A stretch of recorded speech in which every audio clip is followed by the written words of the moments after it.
న్యూఢిల్లీలో ఆర్టిఫిషియల్ ఇంటెలిజెన్స్కు సంబంధించిన ఒక గ్లోబల్ సమ్మిట్ జరుగుతూ ఉంటే ఆ సభకు దాదాపుగా 70 కంట్రీలకు సంబంధించిన ఆర్టిఫిషియల్ ఇంటెలిజెన్స్ కంపెనీ ప్రతినిధులైతేనేమి, ఆ కంపెనీల అధిపతులైతేనేమి చాలా పెద్ద సంఖ్యలో రావడం జరిగింది.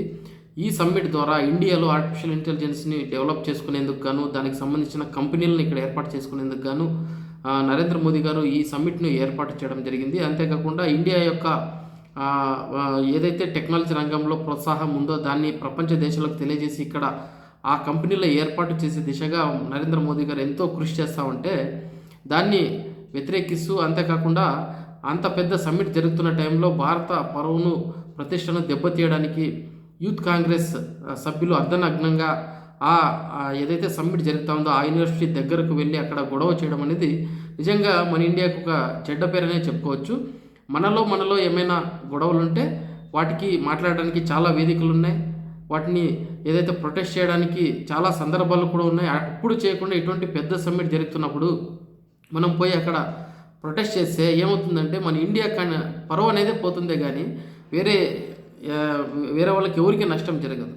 అంతేకాకుండా ఈ విషయం పైన చంద్రబాబు నాయుడు చాలా ఘాటుగా స్పందించడం జరిగింది. ఒక పెద్ద సమ్మిట్ జరుగుతూ ఉంటే యూత్ కాంగ్రెస్ చేసిన తీరు ఏదైతే ఉందో అది చాలా ఖండనీయం. ఇటువంటివి ఫ్యూచర్లో జరగకుండా ఎవరైతే దాంట్లో పాల్గొన్నారో వాళ్ళపైన కఠిన చర్యలు తీసుకోవాలంటూ కూడా ఆయన చెప్పడం జరిగింది. దీనిపైన చాలామంది పొలిటీషియన్స్ వైఎస్ జగన్మోహన్ రెడ్డి గారు అయితేనేమి, చంద్రబాబు నాయుడు గారు అయితేనేమి చాలామంది కూడా ఇటువంటివి జరగకూడదు, ఒక దేశ ప్రధాని ఇటువంటి ఒక సమ్మిట్ని ఏర్పాటు చేస్తున్నప్పుడు ఆయన దేశానికి ప్రధాని కానీ బీజేపీకి ప్రధాని కాదు. సో మన దేశ యొక్క ప్రధాని పరువును మనమే కాపాడాలి కానీ ఈ విధంగా పరువు తీయకూడదు. ఇటువంటి గొప్ప సమ్మిట్లు జరుగుతున్నప్పుడు అందరూ కూడా చాలా బ్యాలెన్స్డ్గా వ్యవహరించాల్సిన అవసరం ఉంది అంటూ కూడా జగన్మోహన్ రెడ్డి గారు, చంద్రబాబు నాయుడు గారితో పాటు అనేక మంది రాష్ట్రాధిపతులు కూడా ఈ విషయంలో స్పందించడం జరిగింది.